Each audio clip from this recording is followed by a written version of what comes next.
Ready? Start.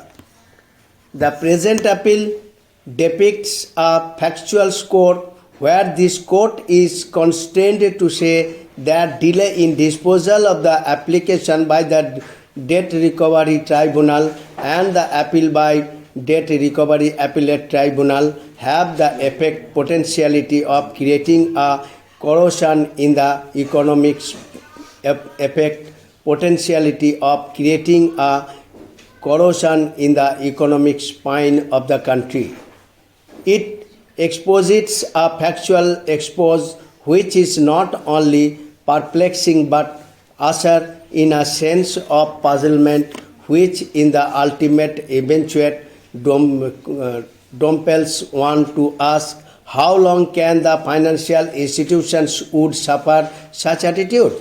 How far the public interest be put to hazard because of small and sometimes contrived individual interest?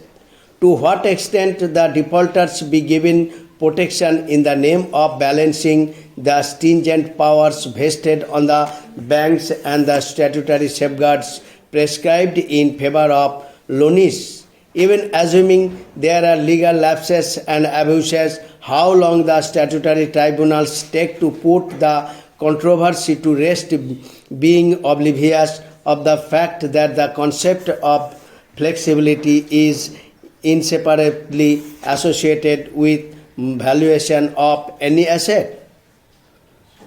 The present appeal by special leave is directed against the judgment and order dated passed by the High Court of Delhi in writ petition. The facts which are essential to be stated are that the appellant bank sanctioned home loan of rupees 12 lakhs to the respondent number 1 payable in equal monthly installments, and in lieu of that the borrower mortgaged the property which was purchased from the developer, the respondent number 2 herein. Since the respondent number 1 failed to pay the installments, the loan account was declared as a non-performing asset in terms of the NPA guidelines issued by the Reserve Bank of India.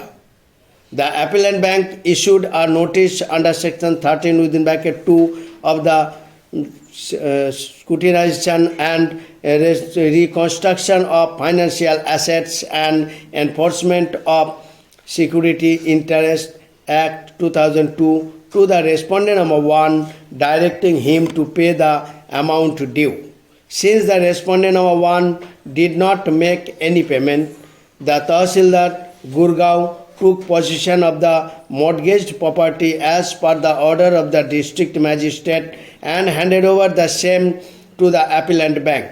The appellant bank, in order to sell the said property, published possession cum sale notice in the leading newspapers stating the terms and conditions of the public auction.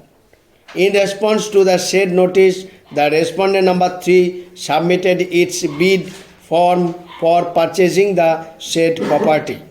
The said action was challenged by filing an application under section 17 within bracket 1 read with section 19 of the Act before the Debt Recovery Tribunal.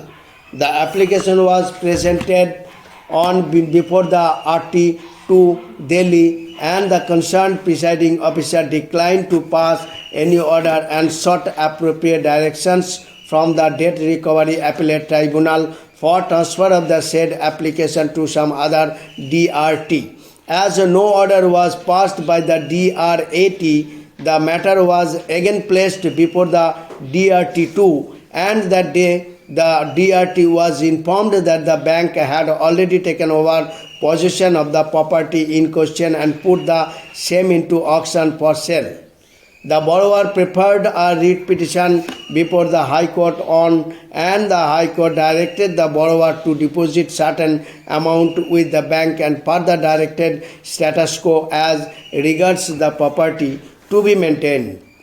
Eventually, the High Court by order only directed the DRT to dispose of the appeal within 2 months.